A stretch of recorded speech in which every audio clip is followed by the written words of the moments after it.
Buenos días, estamos felices, estamos contentos de estar aquí al frente con mucha responsabilidad. Creo que vale la pena señalar que es un tema importante y que sobre la base de esa importancia el FOSDE ha producido diversos documentos, pero sí es cierto que en esos diversos documentos hemos seguido insistiendo en un punto central, sosteniendo el dedo sobre la llaga, no con el ánimo de hacer dolorosas las cosas y de dificultarlas, sino con el ánimo un poco más intelectual de ver efectivamente cuáles son los problemas que tiene el país y sobre la base de esos problemas que tiene el país, cómo poder confrontarlos, cómo poder salir adelante. Entonces nosotros vamos a tocar hoy un tema que seguramente es uno de los temas menos discutidos que hay en nuestro país, pero que sigue siendo un tema verdaderamente importante porque tiene mucho que ver con la equidad, tiene mucho que ver con los desequilibrios económicos, tiene mucho que ver con la pobreza, con el empobrecimiento en general. Y por eso nosotros le hemos dado un espacio importante que creemos que vale la pena compartir inicialmente en este día. El otro elemento que nosotros consideramos importante es que efectivamente este documento es precedido, es elaborado con muchos esfuerzos que intenta tener una valoración técnica fuerte. Y sobre esos argumentos técnicos que nosotros utilizamos a lo largo del análisis y de la presentación de información, nosotros sostenemos que si realmente pagáramos todos los impuestos, si todas las personas en el país pagáramos los impuestos como efectivamente nos debería corresponder, no serían necesarios los famosos paquetazos o los programas fiscales, no sería necesario endeudarnos tanto interna o externamente para resolver incluso problemas que no necesariamente nos llevan a resolver problemas del desarrollo. Con esa base nosotros creemos que es importante entonces que, a pesar de que en muchas oportunidades hemos hablado de que el tema fiscal, de que el tema de quién paga los impuestos trasciende de lo económico a lo político, también queremos dejar en claro que en muy buena medida hay una responsabilidad de la ciudadanía, hay una responsabilidad de empujar del lado de los sectores de sociedad civil el mayor nivel de justicia que pudiéramos encontrar. Sobre esa base, entonces, nosotros tenemos algunas ideas claves para la reflexión antes de que Julio Perdomo y Iván Flores puedan hacer una presentación un poco más detallada. Quizás comenzamos entonces con una idea preliminar, la idea número uno. Desde hace buen rato, aquí señalamos la primera mitad del siglo pasado, hasta la actualidad, el financiamiento de las actividades del Estado ha venido prácticamente de impuestos que están primero relacionados con el aguardiente, a los timbres, a las importaciones, hasta que más recientemente está mucho en el tema de impuestos sobre ventas, impuestos de otra naturaleza. Pero sigue siendo importante considerar que, como en cualquier otro pueblo, las cargas impositivas, las cargas de impuestos, las soporta el pueblo. Pues, y es por esa razón que nosotros queremos que cuando se incorpora ya en 1949 el tema del impuesto sobre la renta, y en donde como anécdota indicamos en el libro de que había que contar bastante con la opinión y, por qué no decir, con el visto bueno de las compañías bananeras que por primera vez iban a pagar impuestos al país. Y uno puede decir, bueno, eso no hace mucho rato, ¿no? Tal vez en términos de la edad de las personas puede ser mucho tiempo, pero en términos económicos es bastante reciente.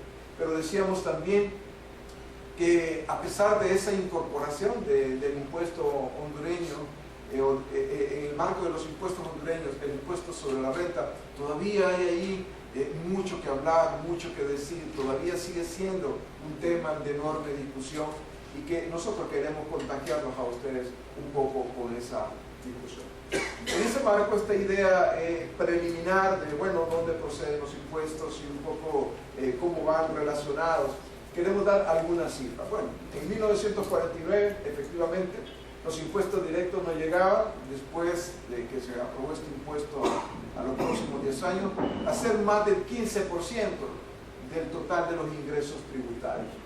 Y hay mucha discusión y ahora se plantea, y hace poco tuvimos un foro aquí mismo en el que se hablaba que en el primer mundo eso puede llegar a ser un 40%. Mucha discusión sobre qué porcentaje y qué monto pudiera ser el que uno pueda argumentar, pero en concreto es un asunto que tendremos que plantear de que los impuestos directos, como el impuesto sobre la renta, como el impuesto que tiene que ver con la propiedad, se quedan siempre cortos cuando uno habla de los otros impuestos, de los impuestos indirectos. Ahora, un poquito más en el ánimo de esos datos, el significado de cada lempira recaudado en los 70, 72 centavos eran impuestos indirectos. Esa proporción se redujo en el 80, siendo 66 centavos, y en el 90 volvió a tomar fuerza de 75 centavos. Es decir, estamos hablando de que efectivamente los impuestos indirectos en realidad son los impuestos más importantes que en términos históricos tiene el país. Ya en el 2000 el incremento es mayor, llega aquí a 78 centavos por cada lempira, y esta tendencia ha sido, digamos que, el comportamiento histórico que ustedes podrán hoy ver en el libro como la parte en la que prácticamente no ha habido mayores cambios. Es bueno hablar ya en datos recientes. Ya en el 2010 hay una declinación y se llega a 67 centavos. Es importante plantear un punto aquí, y es que en la medida en que los gobiernos establecen reformas tributarias o establecen mecanismos de tributación, es también cierto de que hay la tendencia a intentar evitarlos, y en ese sentido nosotros argumentamos que ha habido en los últimos 20 años una recomposición del sector empresarial, una recomposición que permite también que haya menos competencia en algunos sectores y que por otro lado se puedan incluir ya en los valores que se le cobran al consumidor final muy buena parte de esos impuestos, lo que le llamamos traslación de impuestos. Es decir, algo cuesta más porque efectivamente esos impuestos se pagan directamente en el servicio o en el bien que nosotros compramos, y no necesariamente a nivel de la utilidad, de la rentabilidad, etcétera, que los empresarios o los que hacen cierto nivel de operación en el país pueden tener. Esto del consumidor final es importante y tomarlo en cuenta. Tampoco vale decir que hemos tenido un cambio extraordinario. Sigue siendo fuerte la composición de impuestos indirectos respecto a la composición de impuestos directos. Veo un cambio, se escucha más porque ahora me escucho más a mí mismo. Se escucha menos. ¿Se escucha menos? Sí, se escucha menos. Se escucha menos. Se escuchaba más alto. Ahora, si no cambia el micrófono, por favor. Bueno, mientras tanto, es importante, para aprovechar estos segundos, que efectivamente esa capacidad de modificación empresarial es fuerte, y que al mismo tiempo ser una capacidad de nuevas actividades económicas es también cierto, y la mayoría de la población hondureña dirá que efectivamente ahora los impuestos están incorporados de otra forma.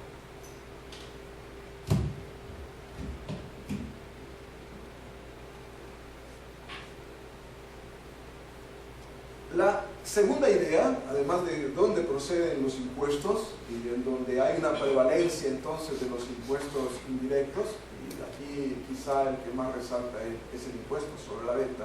Compañeros habrán una consideración especial sobre eso. Nosotros hemos venido insistiendo en un tema central, que es el tema de la exoneración. Nosotros creemos que cuando se incorpora esto, más o menos a partir de los años 60, era con un planteamiento que sigue siendo un planteamiento muchas veces válido, pero al mismo tiempo muy comprometedor, porque a la larga es un montón de palabras en favor, pero muy pocas palabras que puedan decirse que se transforman en hechos concretos. Y es que se pensó desde ese momento que podíamos ser, en vez de un país campesino, en un país industrial, en vez de un país agroforestal, en un país industrial, y se pensó que entonces había que exonerar, que había que buscar ahí en las posibilidades de que alguien instalara empresas y que se pudiera mantener y fortalecerse la exención fiscal. Y de otra parte, posteriormente salen las famosas zonas francas o las zonas de procesamiento industrial y un conjunto de medidas vinculadas también con la exoneración. Nosotros, de acuerdo a la información que tenemos, que es diversa, y este es un tema en el que difícilmente se encuentren datos contundentes como estos que nosotros estamos planteando ahorita, nosotros sostenemos que del 2001 al 2007 hay 40.000 millones de lempiras que no llegaron a las arcas públicas, sujeto del tema o a expensas del tema de las exoneraciones fiscales. Esto es una cantidad muy grande de dinero, es una cantidad que en términos, usando mal la expresión en términos económicos y únicamente como un ejemplo muy regular, si estos 40.000 millones fueran en valor presente, en valor de hoy, es más o menos el equivalente a lo que se reconoce como deuda interna, por lo menos lo que se reconoce oficialmente. Estamos hablando de muchísimo, pero muchísimo dinero. Pero tras la cifra también hay otra cosa, la injusticia. Porque entonces otros nunca estamos exonerados, y en cambio hay algunos, pocos, que siempre están exonerados. Y el argumento es que, por lo menos desde que yo era muy niño, es que cuando yo tuviera la edad que tenga ya sería un país desarrollado, un país industrial, y uno puede ver muy claramente que eso no ocurre. La cifra, nosotros planteamos que efectivamente, de acuerdo a esto, es que si no pagamos impuestos, si las exoneraciones y las exenciones siguen, la sostenibilidad fiscal del país no existe. Y de ahí quizá el argumento de que podemos continuar siendo calificados por muchos sectores, ya no por pocos, un Estado fallido también en el área fiscal. El mismo ejemplo del impuesto sobre la renta de personas jurídicas en el 2001 al 2007 habla de que este sector pagó 25.000 millones, pero se exoneró de 40.000, entonces haciendo una suma y una resta que no necesariamente es económicamente la más apropiada. Si uno se da cuenta de que efectivamente se puede recaudar muchísimo dinero, y hacemos un argumento que es un argumento que puede tener sus estilas y enfoques, pero en concreto decimos que se le entrega una empira de exoneración, o se le regala de exoneración al gran empresariado, pero solamente recuperamos 62 centavos. Este tema es entonces un tema que habla de la viabilidad del Estado, pero habla también en el fondo de la viabilidad de los diferentes gobiernos, de la viabilidad financiera que los diferentes gobiernos debieran tener. La idea 3, después de que hemos hablado de que los impuestos indirectos y de que las exoneraciones tienen un peso, está relacionado a un argumento que nosotros sostenemos con absoluta contundencia. Y es que para nosotros las medidas fiscales son orientadas a la regresividad, es decir, que no provocan el beneficio que supuestamente pudieran provocar. Hemos calificado, y aquí Ralph Flores estableció un término en la economía hondureña, por lo menos, que hablaba de la perversidad del modelo fiscal. Creemos que ese argumento es válido. Entonces decimos cosas como la siguiente que ustedes van a encontrar en el libro y que es contundente. El 10%, el último decil, en donde suponemos que está el 10% de la población que tiene más dinero en el país, recibió el 39.2% de todos los ingresos generados en el año 2010. Estamos hablando de eso. Pero en cambio, los 4 deciles más pobres, en donde está ubicado el 40%, recibió apenas el 10.4%. Esto dice muy claramente de una altísima concentración Y es por eso que argumentamos que efectivamente los ingresos que hay en el país, la manera en que se están produciendo y percibiendo por la familia, dice muy claramente que somos un país muy inequitativo. Y no hay ninguna duda, ya uno puede advertir muy claramente cómo vive quien realmente tiene mucho y cómo vive alguien con quien tiene poco o nada. Este cuadro, que en realidad lo que hacemos es buscar como base, o tener como base la encuesta de ingresos, la encuesta que más recientemente se han elaborado, nos puede decir un montón de cosas. Pero intentando resumir lo que está expresado en palabras, aquí el decil 10, es decir, ese decil más rico, en el 2000 percibía el 19%, gastaba el 19%, o pagaba impuestos en un 19%. En el mismo año, en el 2000, 41.15%. Es decir, que el más pobre pagaba más también en el 2000. Pero si nos vamos ya al 2008, de los ingresos que tiene la familia que están, usando el lenguaje popular, más fregadas, las que tienen menos ingresos, pagan el 50.3%. En cambio, los que más tienen, el 20.6%. Hay un criterio en economía que no es lo mismo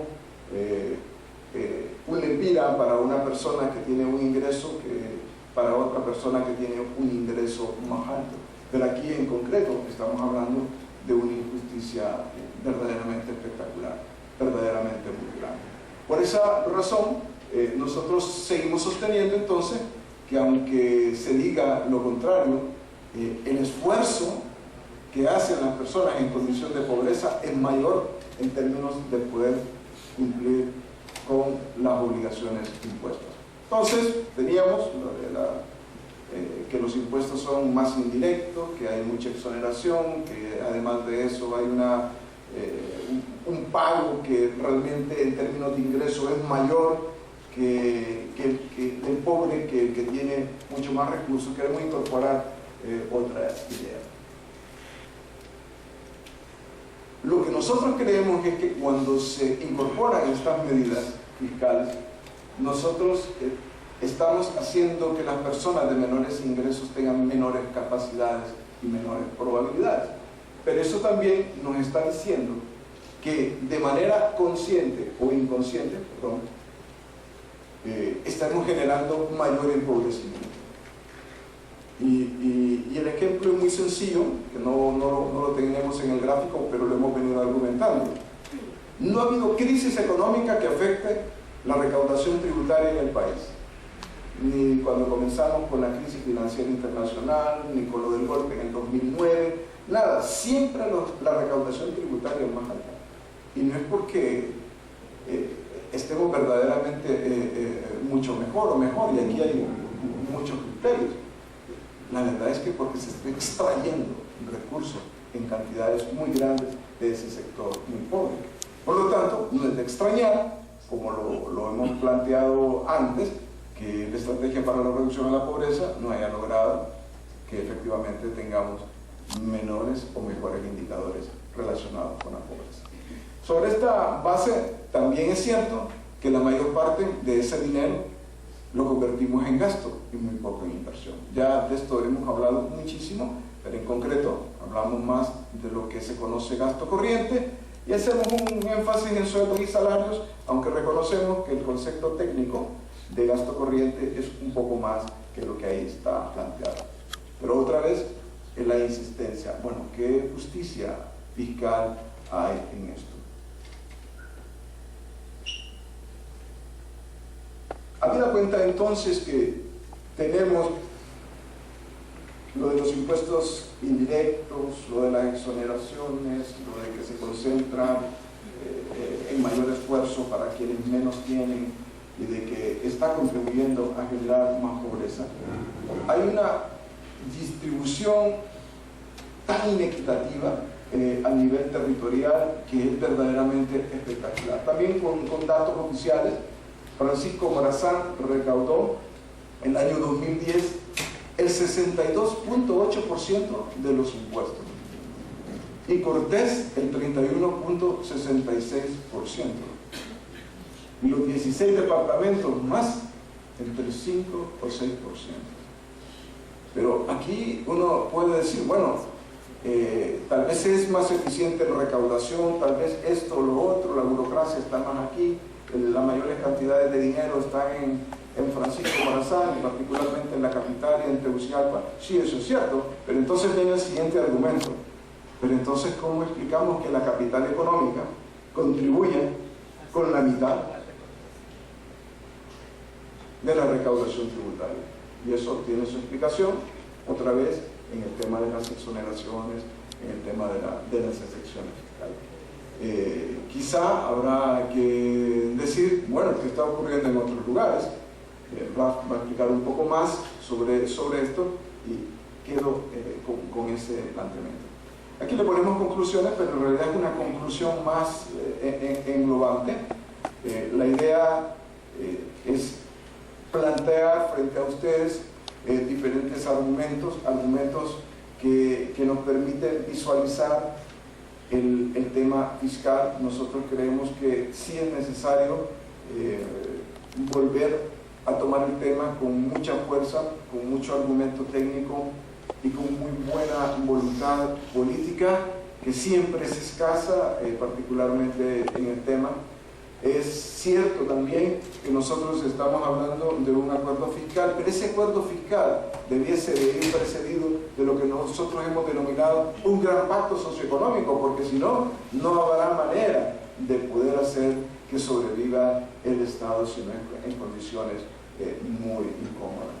Sí es cierto que esa conclusión también lleva de fondo de que efectivamente la recaudación tributaria es para pagar las necesidades de liquidez del gobierno, no está pensada en hacer equidad tributaria, sino cómo extraer la mayor cantidad de recursos para que el Estado o para el gobierno pueda funcionar. Por eso el concepto de parchar que usamos aquí, que no es un concepto económico, pero que sí es un concepto que permite la divulgación de ciertos conceptos económicos, lo consideramos como un elemento importante. Quizá concluir con lo siguiente: efectivamente necesitamos política fiscal que nos dé certidumbre, que nos dé estabilidad, que nos dé credibilidad.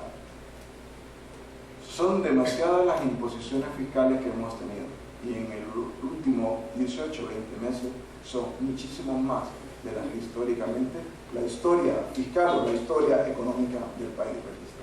Con eso, entonces, yo quisiera agradecer y dar la oportunidad, entonces, ahora que los compañeros puedan seguir dando argumentos técnicos a la presentación de este estudio. Muchas gracias.